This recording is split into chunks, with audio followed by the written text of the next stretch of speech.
David. We are going to invite you to a walkthrough in our gardens, which we have been working at diligently since we moved here in the fall of 1996.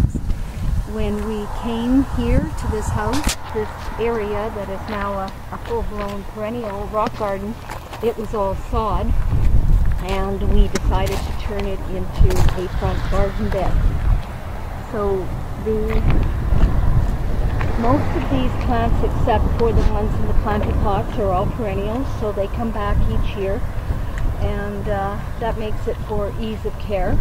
We are also really big into recycling and using pieces of yard art that we find along the way. For example, this is a bird bath that was converted from a chimney pipe, and we painted everything black this year because we got tired of trying to coincide with what town colors are. Our town has every year they choose certain colors, and everyone in the community plants them to show community pride. This year the colors are red, orange, and yellow, and we have that's part of why we did the planter pots in black.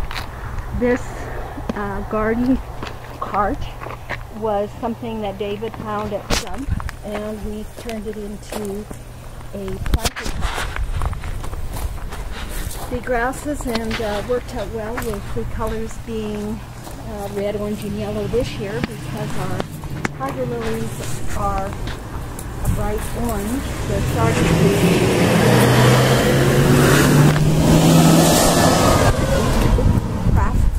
traffic going by here.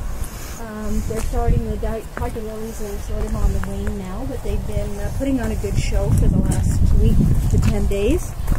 And this lovely little piece of art was, again, a planter, used to be a lantern, and David converted it into a planter pot for us. The pieces of driftwood were a combination of driftwood that we found along our path, but also when our neighbor moved, he gave us some of his. This little planter pot here was also a bird bath at one time, but we found that at the dump. The top was cracked, so we just converted it to a planter pot.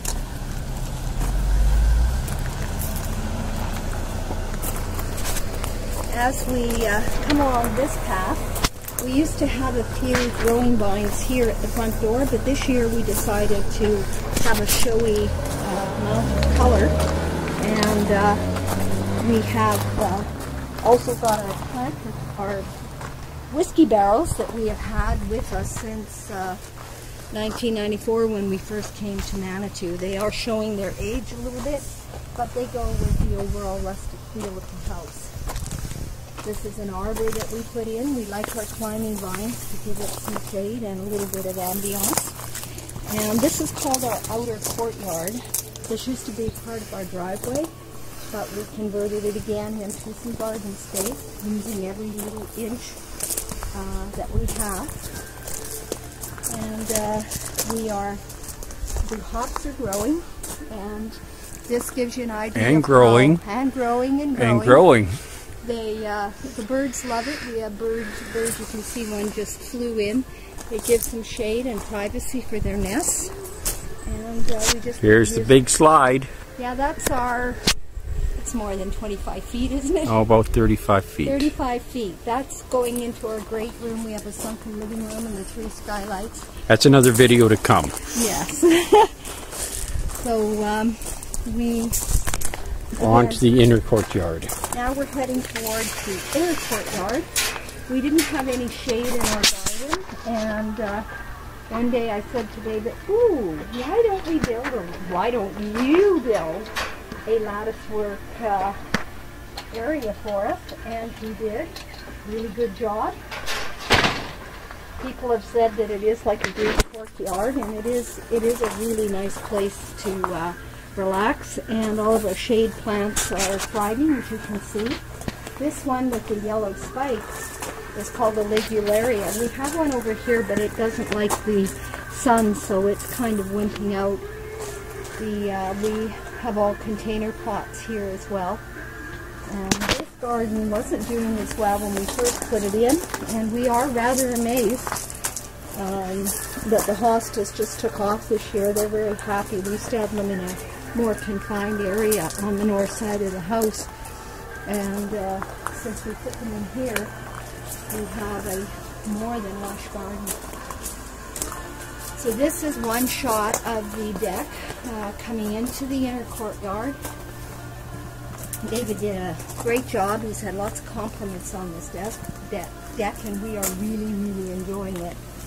For people who don't know about Manitoba, we often have 40 below weather, and to have this very, very lush, almost tropical feel in our backyard during the summer month is quite a blessing.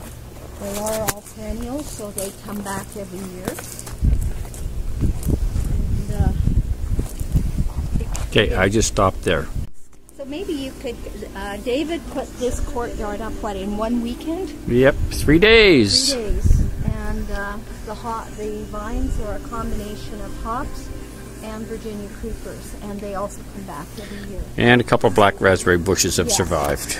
Black raspberries. So there's a shadow. Our neighbor was a little bit ambitious with his Roundup, where the lattice root is, so we are now trying to fill in with hops. And we had all of our lilies in the other bed, but we were finding they were really overtaken. So we've placed lilies throughout the garden now, and it is much more effective. My favorite, my pink ones here. So this is the little winding path Leading up to the wading pool. The swimming pool. That needs some water, but we had to empty it. It was becoming a mosquito pond. So. And this was your hammock at one point. Yes, but now we have a hammock on the deck. And this is our small tree we bought. We were told it was only going to be 10 feet tall. Yes. And look at that, up to the hydro lines already. And another portion of lilies here. And another view of the deck. And now we come to our veggie area. We have a whole whack of different things. We're not even sure what some of these are yet. These are our tomato plants here. And zucchini. We got the big zucchini here. Zucchini could solve world hunger. Yes, we've already been munching away on our zucchini. We got some dill in the back. Lots I'm not sure what this is. It's going to be a squash of some kind. It's really taken off. The reason we don't know is we were gifted these plants when we did a volunteer project for our little tomatoes. Eggplant, for sure. This is our eggplant, which I don't know why we have because I hate eggplant. And this is one of our nice planter pots. And that's one of our huge bird feeders for the winter time. We don't usually use it in the summer. This is our vastly overgrown herb gardens, where we get all our herbs from. We've got basil, we've got oregano, we've got sage. What else do we have, dear? We have chocolate mint, dill. Yeah. And did we say basil? Basil, we said. And then coming into here, we have peppers. Lots of green peppers in here. And we come back the other way. Here's my other. Oh, my dear, looks like somebody's been through our zucchini plant. I never noticed that till today. A whole bunch of broken.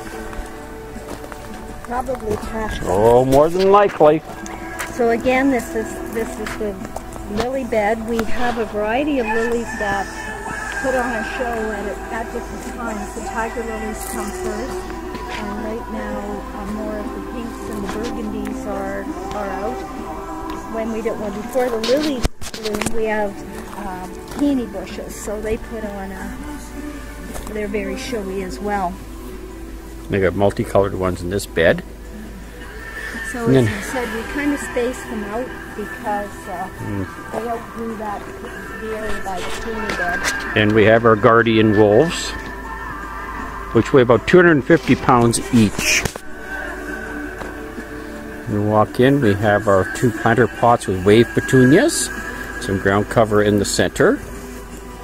And way in the back, which are not flowering currently, are our peonies. They're done for the year. So we come up to this path, another planter pot. Then we have some very bedraggled looking tomatoes that are still producing. This is our lettuce. Unfortunately, it's gone to seed. And then over to here we have, oh, Corley just turned the music down. I thought it was going really well. Then we have our cucumbers here and some sort of squash there. And then these are one of my favorites. They're grass. They're mound grass in there. Are they ever pretty? They're beautiful. As you can see with these ones, they have beautiful stalks on them. So you go like to that. And to here. We go to more lilies back there. And then we go to our garden, which has our most lopsided bird bath you'd ever want to see. This thing never stays in one place for very long. It always falls over or tilts. And of course, more lilies. Now you come back across here, you can see this is my happy cooking place here. That's the nice barbecue my sweetie got me. And then when the skeeters get too bad, and they are considered Manitoba's bird, when the skeeters get too bad, we have our gazebo to sit in on top of. And we have our fire pit. Well, such as it is. Yeah. We've got to work on that a little bit. Yeah, it's a little bit dilapidated. Actually, we have two, so there's a larger one on the other side of the So if you work back here, we now have this is about a 900-gallon pond with bulrushes. And where the bulrushes came from is a place called Binney. It's a little nature marsh here in Manitou. Sort of stepping up on the deck for a second, we'll show you our problem child garden. This one's been a problem since we made it, mostly because it was a driveway. It made a shale when we moved in. But my sweetie has really endeavored to put tons of stuff into it. She's got it going really nice now. The white stuff is what there? Valerian. Got valerian. Echinacea, unfortunately, has died. Yes. We have nice planter pots. Cat mint. If you have cats, this is the plant you want because they just go absolutely gaga over it. Bees absolutely love it. Love it. As you can tell, we've got two bees buzzing around in there as well. The big the nice thing about this, we got actually 3 bees buzzing around, but the nice thing about the cat mint, it flowers from spring right the way through to fall. And we used, in the background is hollyhocks, and what's interesting about them is considered a weed, but we figured out a way to make them almost perennials. So this stalk has come back 3 years in a row. They're very pretty, but they're also very prolific. And in the back portion here, you see what we call bittersweets, American bittersweets, and they're a climbing vine. And they're currently competing with the hops, which are like absolutely everywhere. So you can barely see the new fence that David put in. But it's sort of there. To match the other there. side. And we have some another nice little planter pot. These are called canna lilies, which are nice. And in back of there is something called, what are they called? Angel trumpet flowers. Angel trumpet flowers. Have to be careful. This is another thing too. They have lots of here in Manitoba, and it's called lamb's ear. So when it doesn't flower this way, it has very velvety type ears. And this is what's left of our other shade garden. At one time before I put the deck in this year, this whole area along here was one big garden till I put the deck in. And it was all shade plants. And these guys here are called hostas. And it's frightening to how big they actually get. And the back part stuff is called ferns. Now that we are, they are the ferns that were on the other bed that spread out so much used to be there, but they seem much happier. And now here's our strawberries. I'll move out of the way for the light there. That's our strawberry, our first one of the year. We got lots more coming. They're fun to grow.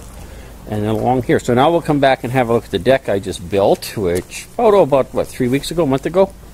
We finished it. Well, it's almost finished. I have little nippy things to finish on it.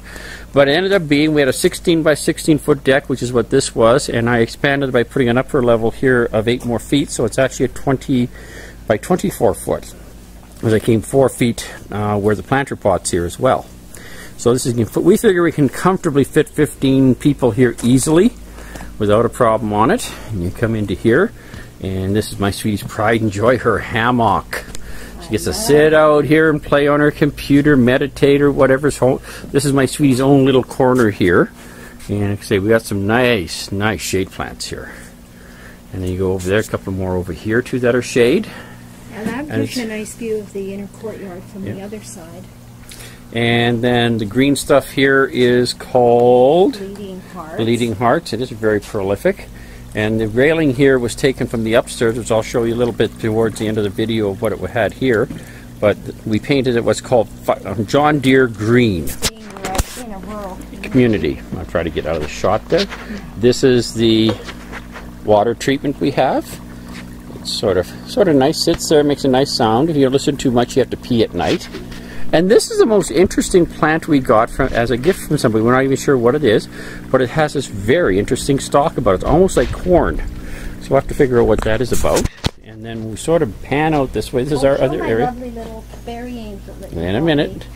And then this is the other seating area that we created. And this is Corley's solar fairy. And at night time, it's got a little colored LED that changes lights, and the bulb lights up. That was one of my happy So that was pretty thing. That was one of our happy anniversary presents. Now, as we go along here, we're going to pan and show you our upper courtyard, and that will pretty much complete our tour. And this is an area again that we go up to. It's totally enclosed and screened.